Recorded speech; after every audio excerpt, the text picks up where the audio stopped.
Okay, ladies, I had to make sure that I put on my red lipstick for this because I want to talk about love languages. How many of you actually know your love language?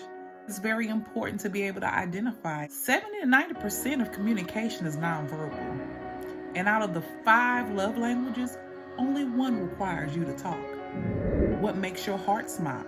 What does your mate have to do in order to speak to you on an emotional level? Are you someone who enjoys affection, the physical touch, someone who hears the loudest with the softest touch? Are you somebody who enjoys acts of kindness?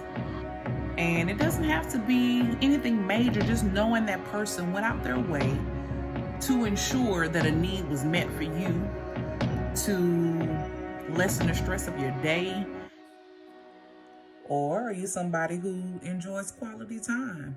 It doesn't take a lot to please you. Just be in your circle. You allow them in your bubble just for the two of you to do the simple pleasures, watching TV, eating dinner, maybe crafting together, just spending time with one another, whatever that may be. Maybe gifts are how someone can show that they love and appreciate you. I'm not saying big ticket gifts. I'm saying the small stuff, flowers, candy, maybe an item they heard you mention that you wanted or was going to go pick up for yourself. Small things. And again, roughly 70-90% of communication is nonverbal.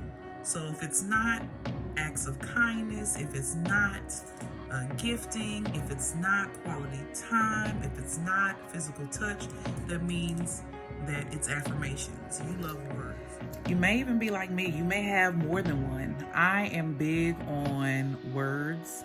I'm a logophile. Words does something to me that is so unexplainable. It touch my soul. I'm that person that listens to music and poetry and really try to connect with what's being said.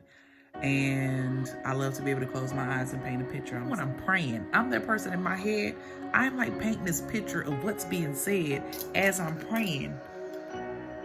As my way of focusing, connecting deeper or whatever the case may be.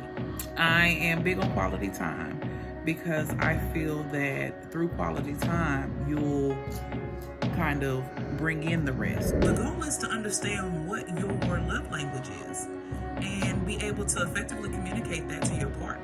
Your mate may be doing one of the 5, it's just not one of the 5 that you need to speak to you. You're just going around in circles, and so you're unable to get on the same page, which causes the frustration and the breakdown, which causes both of you to become introverted.